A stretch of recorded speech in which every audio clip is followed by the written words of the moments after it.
Les gars, vous savez que je suis plus qu'un fan du Barça, mais ce qu'un fan. Je suis un amoureux du Barça.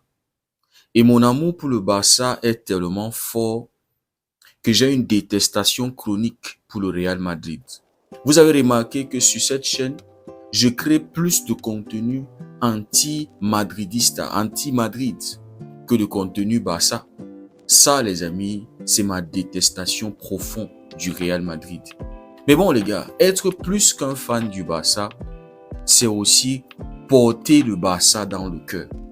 C'est porter les valeurs que ce club représente partout où on va, chaque jour. C'est ça qui veut dire être plus qu'un fan du Barça. Et je sais qu'il y en a plusieurs comme moi. Ceux qui sont restés pendant les mauvaises périodes que ce club a traversées. Que ça soit sur le plan sportif, que ça soit sur le plan financier. Si tu as toujours été supporter de ce club, si tu as toujours porté ce club, si tu as toujours cru au Barça, tu es plus qu'un fan du Barça. Et donc les gars, j'étais en train de regarder tout ce qui est en train de se passer actuellement au Paris Saint-Germain. Le succès qu'ils sont en train d'avoir depuis 2 saisons maintenant. Et je me posais la question, qu'est-ce que ça veut dire pour plus qu'un fan du Barça comme moi? Plus qu'un fan du Barça comme toi. Et ce qui m'est venu dans l'esprit, c'est de continuer de croire au Barça. C'est de continuer d'être patient. Ne pas être anxieux. Ne pas être porté par le bruit qu'il y a sur les réseaux. Le bruit externe. Ça fait 11 ans, ça fait tel nombre d'années, vous n'avez pas de Champions League. Parce que c'est ce trophée-là qu'on est en train de chercher depuis 11 ans maintenant. Et ça nous pousse à être anxieux, à être envieux. Ça nous pousse à être impatients. Les gars, je me suis rendu compte que le projet QSI, ça fait 16 ans qu'elle a débuté au Paris Saint-Germain. Et c'est seulement depuis 2 saisons que ce projet-là est réellement en train de réussir. Le projet des Qataris, en achetant le Paris Saint-Germain, était de rendre le Paris Saint-Germain un club puissant en Europe. Et ils avaient échoué à plusieurs reprises. Malgré tous les stars qui étaient arrivés au Paris Saint-Germain. Les Ibrahimovic, les Thiago Silva, les Cavani, les Neymar, les Mbappé, les Messi, les Ramos et consorts. Les gars, ce projet-là avait connu tellement d'échecs en Europe. Oui, depuis que les Qataris ont pris le Paris Saint-Germain, ils ont imposé une dominance sur le territoire national. Mais le grand défi était de s'imposer en Europe. Tellement de coachs sont passés par le Paris Saint-Germain. Avant que le Paris Saint-Germain ne devienne ce qu'il est aujourd'hui, le Paris Saint-Germain a connu tellement d'humiliation. On se rappelle de l'humiliation infligée par le Barça, l'historique remontada. Les gars, avant que le Paris Saint-Germain ne devienne ce qu'il est aujourd'hui, ils ont connu aussi leur humiliation en Europe. Aller jusqu'en finale de Champions League avec Kylian Mbappé. Celui qui était vu comme l'avenir, celui qui était vu comme celui qui allait enfin donner cette Champions League-là au Paris Saint-Germain. Donc les gars, faut pas oublier que ce projet-là avait tellement échoué en Europe. Et même les supporters à un moment étaient fatigués. Parce que malgré tous les investissements du club, ça ne passait pas, ça calait toujours en Europe. Jusqu'à ce que Luis Enrique arrive au club, les gars. Et on se souvient que Luis Enrique était arrivé en 2023. Sa première saison avec le Paris Saint-Germain, même échec en Europe. Oui, parce qu'il y avait Kylian Mbappé, le chat noir dans cette équipe-là. Parce qu'il y avait un joueur qui avait refusé d'écouter Luis Enrique, de suivre les consignes de Luis Enrique. Et finalement, les amis, c'est la 2e saison de Luis Enrique qui débloque le Paris Saint-Germain en Europe. Et même quand on voyait la première partie de la saison dernière, personne ne voyait le Paris Saint-Germain aller jusqu'au bout, aller remporter cette Champions League-là. Mais les amis, il avait fallu beaucoup de travail de Luis Enrique, se débarrasser de tous les gars qui ne rentraient pas dans son projet, tous ceux qui ne voulaient pas bosser avec lui. Les gars, il a fallu un travail de décrassage, un travail de façonnage. Et c'est aussi passé par se débarrasser de Kylian Mbappé qui était le plus grand parasite de ce projet-là, de cette équipe-là, les gars. Et la deuxième partie de la saison dernière, c'est là où on a commencé à voir un vrai Paris Saint-Germain. C'est lors de la deuxième partie de la saison dernière que ce Paris Saint-Germain a vraiment décollé. Et aujourd'hui, back-to-back en Champions League. Donc les gars, il faut regarder tout ce que le projet QSI a traversé. Tous les échecs, tout l'argent qui avait été dépensé. Souvenez-vous du prix auquel ils avaient acheté Neymar. 200 millions. Après s'être mangé une remontada contre le Barça. Les gars se disaient que la solution, c'était Neymar. Mais non, les gars.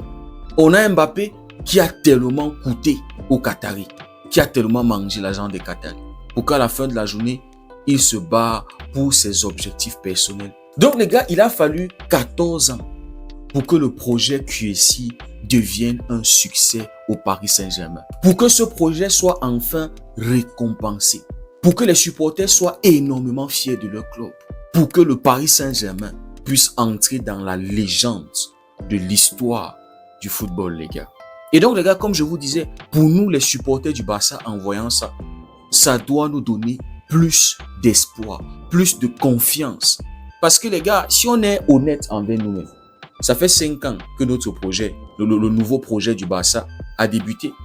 2021, quand Laporta revient au club, après que Bartomeu ait ruiné ce club financièrement et sportivement. Tout l'argent qu'on avait dépensé sur les joueurs et à la fin de la journée qui n'ont pas été rentables, qui sont arrivés au club et qui avaient flop. Des gros transferts et des gros salaires. Donc les gars, nous sommes au début d'un projet. Si ça a pris le projet QSI 14 ans pour pouvoir commencer à manger des fruits de leur dur labeur, de leur investissement, nous ne sommes qu'à 6 ans, ça c'est la 6e année, 6 ans de notre projet. Pourquoi est-ce qu'on va tomber dans l'impatience?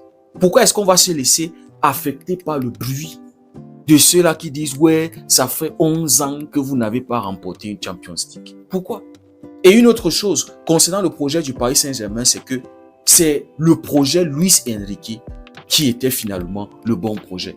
Après avoir échoué à plusieurs projets avec plusieurs coachs, c'est le projet Luis Enrique qui est finalement le bon projet. Donc les gars, aujourd'hui, quand on regarde au Barça, on a un très bon projet. On a un projet qui est prometteur quand on voit les jeunes qui sont sortis de l'académie et qui sont en train de progresser, qui sont aujourd'hui parmi les meilleurs au monde. 18 ans, 19 ans, 20 ans, 21 ans. Et comme je vous disais, ce projet ne fait que débuter. Ce sont des jeunes. Ils ont besoin d'expérience.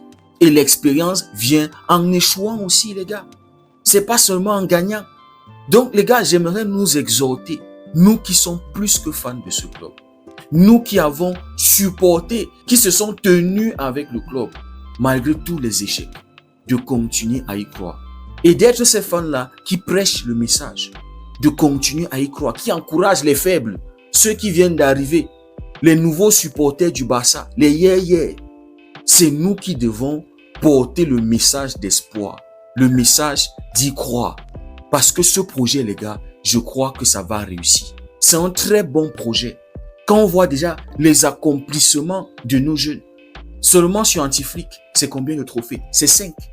On n'a pas de superstar, on n'a pas de galactique, on n'avait pas les moyens. Mais les gars, il faut regarder ce qu'on a pu accomplir. Regardez l'effet que ça produit sur le territoire national. Comment Atlético panique et pleure. Comment le Real Madrid est en feu, le Real Madrid est en panique. Les gars, ce sont ces éléments qui doivent nous donner espoir, qui doivent nous faire croire que ce projet, ça va marcher. On doit être patient, comme Gavi l'a dit. Il ne faut pas être obsédé. Il ne faut pas se laisser emporter par le bruit et être obsédé par le fait qu'il faut absolument une Champions League. Non, la saison prochaine. Non, si Flick ne fait pas si, maintenant on est en train d'acheter les joueurs. Il faut que machin. Les gars, il faut se préparer à ce que la saison prochaine, ça ne marche pas. Parce que on a vu Liverpool investir. Qu'est-ce que ça a donné cette saison? Saison blanche. On a vu City investir. On a vu le Real Madrid investir. On a vu même Atlético. C'est eux qui avaient investi les plus lors des 2 dernières saisons en Espagne. Mais ils ont fait 2 saisons blanches. Donc les gars, il faut se préparer à ce que la saison prochaine, Anti-Flick ne ramène qu'une ligue encore. En fait, ne fasse qu'un triplé national, par exemple. Et qu'il n'y ait pas de Champions League. Mais les gars, il faut voir la bonne progression de notre projet. Peut-être ça sera avec Anti-Flick qu'on va enfin prendre cette Champions League. Peut-être ça sera avec un autre coach.